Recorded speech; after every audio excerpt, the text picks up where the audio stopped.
The OL Reign have announced their preseason roster, which is, this is kind of like with the trades. Like, this isn't finalized stuff. This is just, it's tough because some of these players will likely not make that roster and it won't join the club. And it's like, well, there's some cool names on here that you'd like to see. So we'll get into it here. The team on the 24th announced their 2023 preseason roster. They have already headed down to LA to begin their training for the preseason. All of their players have joined them there. Starting with goalkeepers here.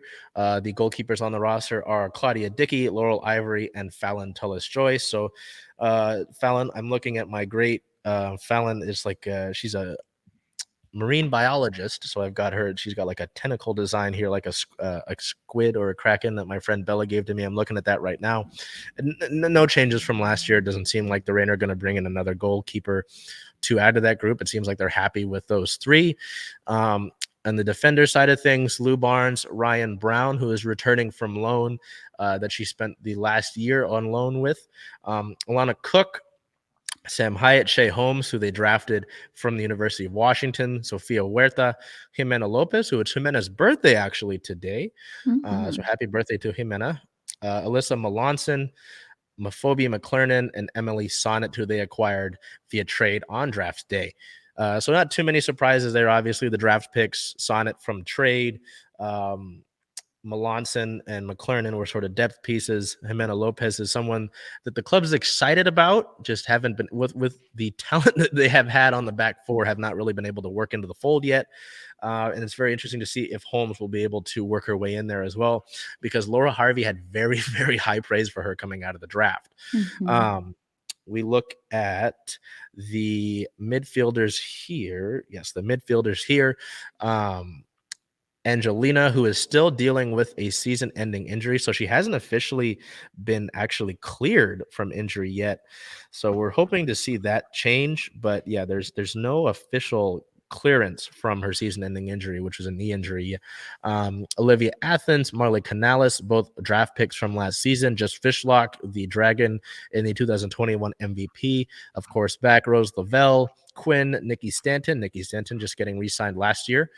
This past offseason, I apologize. Olivia Vanderyacht and Natalie Vigiano, who was also a draft pick for the Reign as well. I mean, the midfield group is really, really stacked. You look at those three in the middle there, and Fishlock, Lavelle, and Quinn. Those three are all world class, and I don't just say that to give praise. They're all regularly on their national teams. You look at Stanton. Stanton's been a quality veteran for years in the NWSL out of North Bend. So if you're from North Bend, Washington, I mean, stand up, do a little dance or something like that. Olivia Vanderyacht proved to be valuable throughout the course of the year after being drafted out of the University of Washington. Angelina has showed great spark when she's been healthy. Obviously, she had that injury, and that kind of took a hit to the club's depth at the midfield. Athens and Canales are very interesting in the middle there. Again, this is a loaded midfielder group, which is going to make it tough. We then get two forwards here. Bethany Balser, Elise Bennett, who the club acquired via trade, who's also out of the Washington State University. Jordan Haitama, who you've seen pictured. Ziara King, Veronica Latsko. Mariah Lee, who has actually spent a stint with the Reign prior. Megan Rapinoe, of course, everybody knows Pino. And Mackenzie Weinert, a club preseason invite to camp out of the University of Washington as well. So it's going to be a very interesting off season here that continues. It's going to be tough. It's going to be tough to make these cuts and to get down to a final roster. But a lot of talent. And the big thing with the Reign that's been discussed since the last loss, and even before this year with the loss last year in the semifinal, is how the Reign will get over the hump. Right, I had a long discussion about this with another Reign analyst, and it was like, is this going to be something that's internal? Right, you look at some of these talented teams, and you wonder how come they just couldn't get over the hump. Right, how come they've got all these talent, they go to the playoffs regularly, they just can't win the big one. I'm trying to think of like comparisons to that, but you know what I mean. So it's like, hey, are you expecting players like Rose Lavelle, like Bethany Balcer to take it into stardom, to superstardom, right? Are you expecting some of these rookies that you have or now second-year players to make that extra jump and to fully push you over? Are you going to make another move over the course of the summer to really get you there, right? Like what you did with Jordan Heidema. Are you expecting Heidema to take that jump? So it's going to be really interesting to see how that happens, or maybe all the cards in the deck line up perfectly for the Reign this year, and it finally happens. They finally bring home an NWSL title, right? So that's something that's really been puzzling, because you look at the last few years outside of the COVID year where there was no playoffs, and it's just been semifinal loss, semifinal loss, semifinal loss, which has been tough, obviously. So something to note there, but it's really exciting to get back to that. Again, the only thing that's not exciting about this segment each time is that we don't have the NWSL schedule yet. I can't plan for these things. We don't know when these games are going to take place and all that. When I'll be at Lumen Field and when Bel's going to be at T-Mobile Park, all this sort of stuff, right? Maybe we get Bel out to Lumen Field, right? So I drop the damn schedule.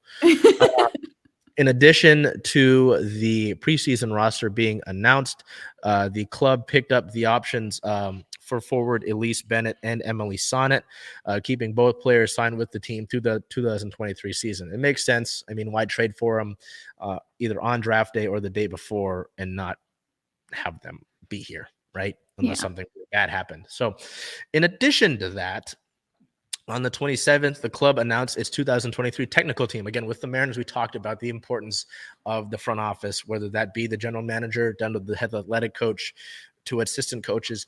And something I talked to a Reign front office member about this, actually at one of the Sounders World Cup's watch parties, is that they've hired a lot of people in the front office over this offseason and really been able to settle in and just bring in more people to help the club, which is a good thing to hear, right? You don't necessarily want one person doing this and that and that. Like I know Everett, when I had Everett here to interview, he said he was at one point the mascot. No, he said he was everything but the mascot for the team that he was the broadcaster for, right? He was the PR guy. He was doing this and tracking payroll and getting the buses set up, right?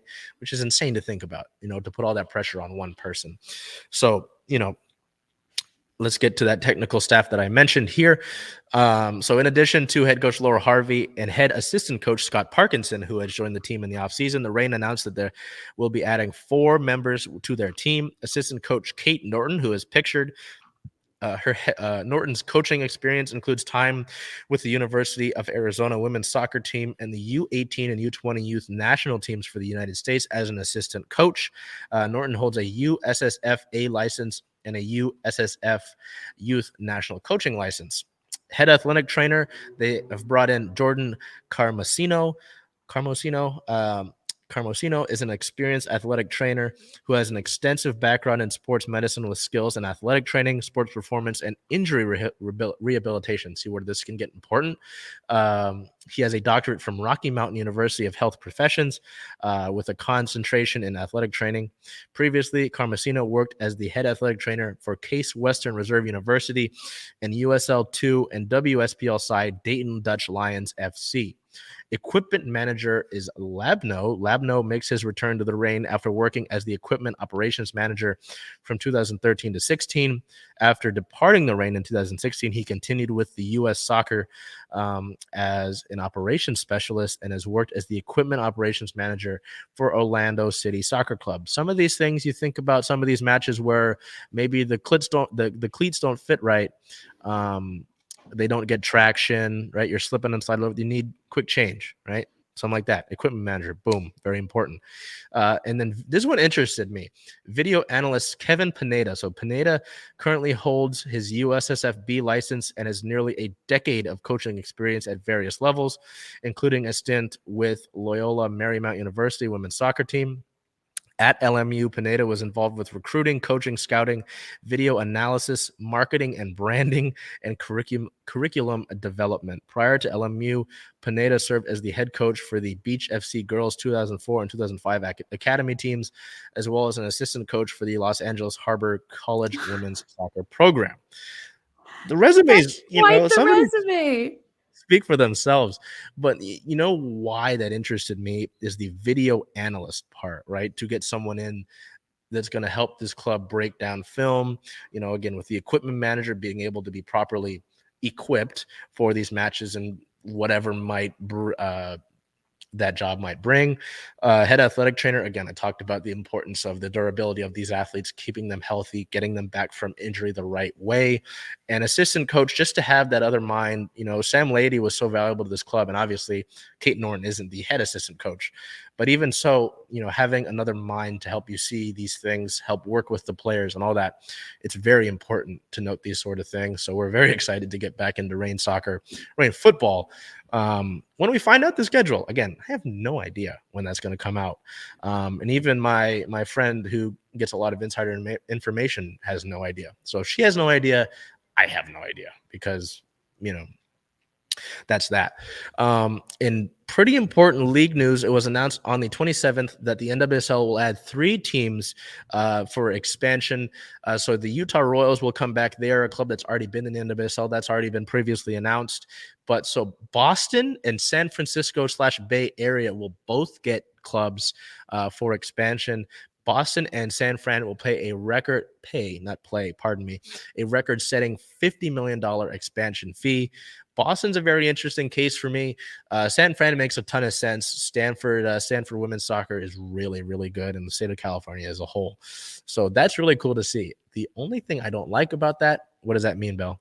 Expansion draft. So yeah, not a fan of that. I think we'll have to deal with that next off season. But it'll be really cool to see the branding, see what the logos are, see what the team names are. Maybe have a rivalry with San Francisco, with Boston, Utah. Laura Harvey coached the Utah Royals when they were existing.